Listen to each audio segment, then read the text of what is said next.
تو اس کی ایک خاص لمٹ ہوتی ہے، اس کے بعد وہ یا تو نظریہ اکھڑ جاتا ہے یا آپ خود اس نظریے سے دور ہو جاتے ہیں۔ دوسرا طریقہ ہوتا ہے کہ آپ نظریے کے بجائے نظریے کو آپ اپنی ذات تک رکھیں اور آپ تصور یا آئیڈیا کی دنیا کی طرف جائیں۔ آئیڈیا کی اچھی بات یہ ہوتی ہے کیونکہ وہ فکس نہیں ہوتا، اس میں الاسٹک ہوتا ہے، گفتگو کی گنجائش ہوتی ہے اور اس پر مسلسل سوالات ہو سکتے ہیں۔ مثال کے طور پر دیکھیے، سائنس کی دنیا میں آپ کو کبھی نہیں کہا جائے گا کہ 11ویں منزل سے گریں گے تو مر جائیں گے۔ آپ کہا جائے گا کہ 11ویں منزل سے گریں گے تو اٹس ہائیلی لائکلی کہ آپ مر جائیں گے۔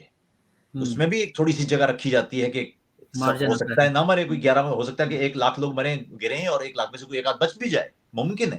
تو اس لیے وہ جو یقین، مکمل یقین ہے نا، جیسے اسٹیفن ہاکنگز نے کہا تھا کہ universe does not allow perfection, تو پرفیکشن کی جب گنجائش نہیں رکھی اس کائنات نے، تو یہ کیسے ممکن ہے کہ کوئی ایک اپنے دماغ میں ایک نظریہ طے کر لیں اور طے کر لیں کہ اس پر اب سوال نہیں ہو سکے گا، کیونکہ جو سوال کرے گا وہ پھر میرا دشمن ہوگا۔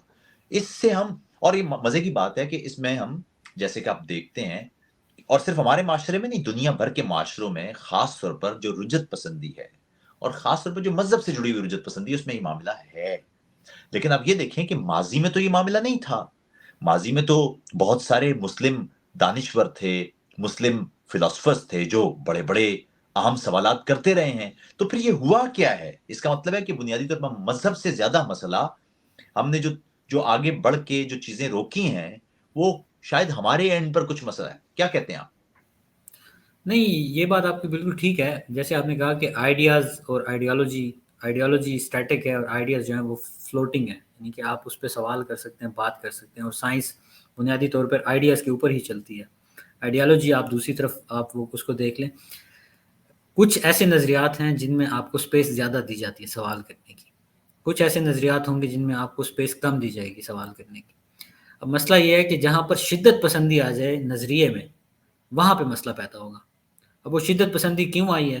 اس کی بہت ساری ریزنز ہیں، آپ تاریخ اٹھا کر دیکھیں، اس کی جیو پولیٹیکل ریزنز ہیں، اس کی استعماری، جو ہمارے ہاں ایک استعماریت آ گئی، کولونیلزم آ گئی، اس کی وجہ سے بھی کچھ نہ کچھ فرق پڑا ہے۔ لوگ ایک اس سے نکل گئے، ایک طرف ہو گئے یا دوسری طرف ہو گئے۔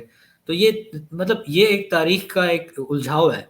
اب آپ بھارت کی مثال لیجئے، بھارت میں آپ کو شدت پسندی بھی ملے گی، بھارت میں آپ کو دوسری طرف کے بھی لوگ ملیں گے، لیکن بھارت ترقی کر رہا ہے، وہاں پہ بھی یہ سارے مسائل موجود ہیں، نظریات کی جنگ تو وہاں پہ بھی چل رہی ہے، لیکن وہاں پہ جو ریاست ہے اس نے یہ فیصلہ کر لیا۔ نہیں، لیکن آپ یہ دیکھیں کہ ریاست نے فیصلہ تو کر لیا ہے، لیکن اب ریاست جب اس کا جھکاؤ انتہا پسندی کی طرف ہو رہا ہے، اب یہ دیکھیں کہ معاشرے کا فیبرک ٹوٹ رہا ہے، اور اگر معاشرے کا فیبرک ٹوٹے گا آگے چل کے تو ترقی تو رک جائے گی۔ کیونکہ اگر آپ یہ دیکھیے کہ ایسے معاشرہ سرمایہ داری طور پر کبھی بھی ایک ترقی کی طرف جاتا ہوا معاشرہ یا نمو پاتا ہوا معاشرہ نہیں ہو سکتا جس معاشرے کے اندر رجت پسندی ہو، سڑکوں پر تشدد ہو، جہاں دلیل کے لیے جگہ نہ ہو۔ جب آپ جگہ ختم کریں گے تو سرمایہ کاری بھی تو رکے گی، آپ کی جو مٹیریل ترقی ہے وہ بھی تو رکے گی۔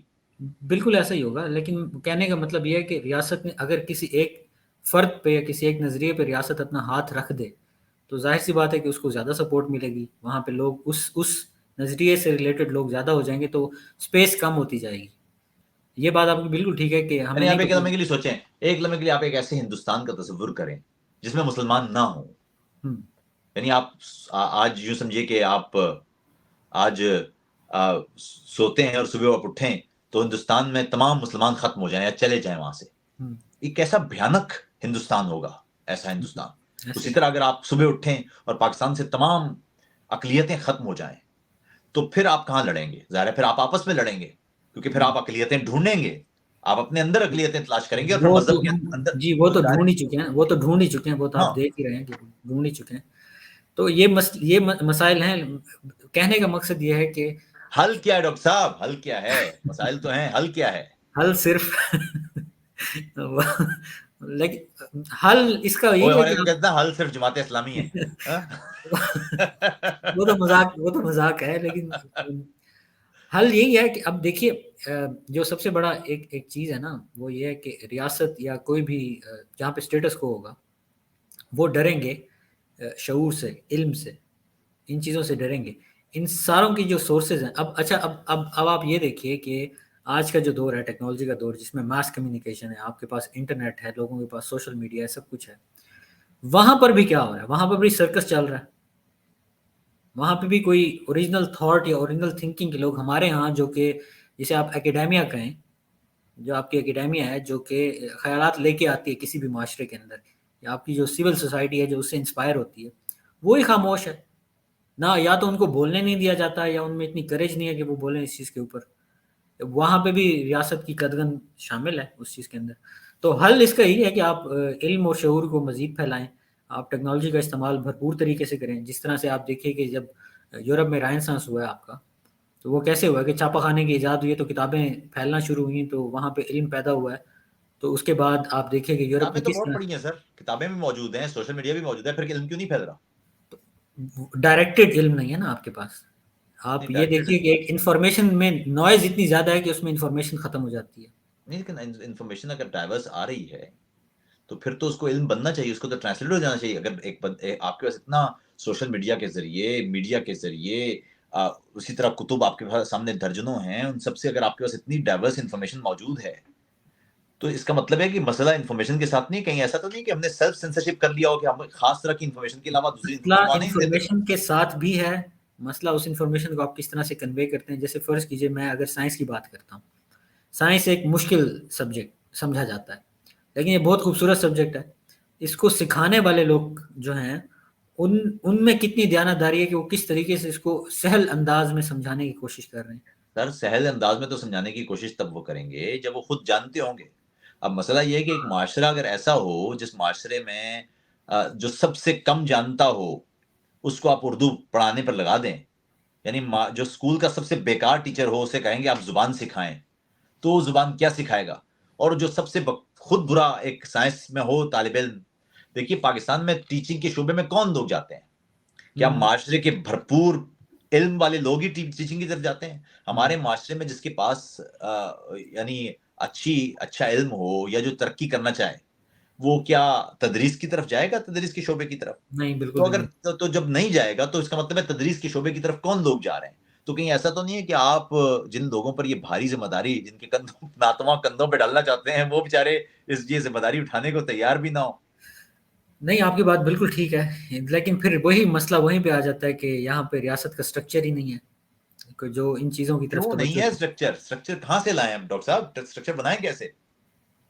معاشرے کا جو سٹرکچر آپ نے بنانا ہے، اس کی کچھ بنیادی چیزیں ہیں نا. اب وہاں پہ میں بات یہاں پہ تھوڑی سیاسی ہو جائے گی، وہ میں کرنا نہیں چاہتا ہوں. لیکن کریں کیسے؟ میں بنائیں کیسے؟ پھر کیا وہی تو بنائیں؟ میں کہہ رہا ہوں، وہی یعنی تو میں ایسا تو نہیں کہ ہم دائرے میں ہی گھوم رہے ہیں اور دائرے میں ہی گھومتے ہم رہیں گے؟ دائرے میں ہی گھومتے رہیں گے جب تک ہمیں یہ پتہ نہ ہو کہ ہماری ڈائریکشن کیا ہے، اور وہ ڈائریکشن کون بیٹھ کے. میرے خیال میں ڈاکٹر صاحب ہمیں اب جو آپ سیاسی بات کہہ رہے ہیں، میرے خیال میں بات یہی ہے کہ اس ملک میں جو اشرافیہ ہے اس کو ایک بات سمجھنا چاہیے اور سمجھنا بالکل ہوگی.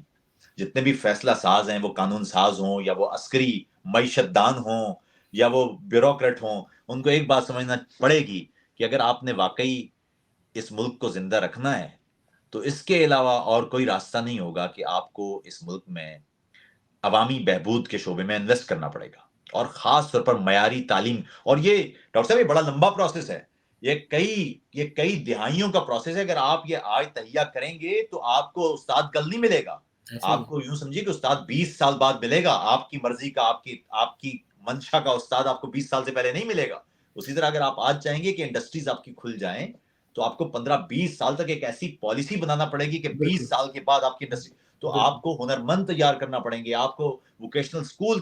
لیکن یہ صرف تب ہو سکے گا جب اس ملک کی اشرافیہ کو ایک بات سمجھ میں آ جائے کہ ان کی اپنی عزت اور ان کی اپنی گروتھ، یعنی ان کی معاشی گروتھ بھی اسی میں ہے کہ جب اس ملک میں ہنرمند لوگ ہوں، صنعتیں چل رہی ہوں، تو وہ زیادہ اور پیسے کمائیں گے. بھیا ویل آپ کیوں جنریشن میکینزم ہوگا نا آپ کا. آپ یہ سیکھیے جو 400 کنال کے اس کے ساتھ نہیں جائیں گے، پھر آپ آگے بڑھ سکیں گے، آپ کی کوالٹی آف لائف بڑھ جائے گی. یہی مسئلہ ہے نا، یہی مسئلہ تو ہے میرے خیال میں کہ ڈاکٹر صاحب آج کی گفتگو یہاں ختم کرتے ہیں. ہم کوشش کریں گے کہ ہفتے میں آپ کے ساتھ ایک دفعہ اسی طرح ہم چٹ چیٹ رکھیں، اور اس کا بنیادی مقصد یہ ہوگا کہ ہم اپنے معاشرے میں سوال کے لیے جگہ پیدا کریں، اور خاص طور پر اپنے بچوں کو سائنس کی طرف خصوصاً ان کا رجحان پیدا کریں. اپنا بہت خیال رکھیے ڈاکٹر صاحب. بہت السلام شکریہ، علیکم. بہت شکریہ. اللہ حافظ.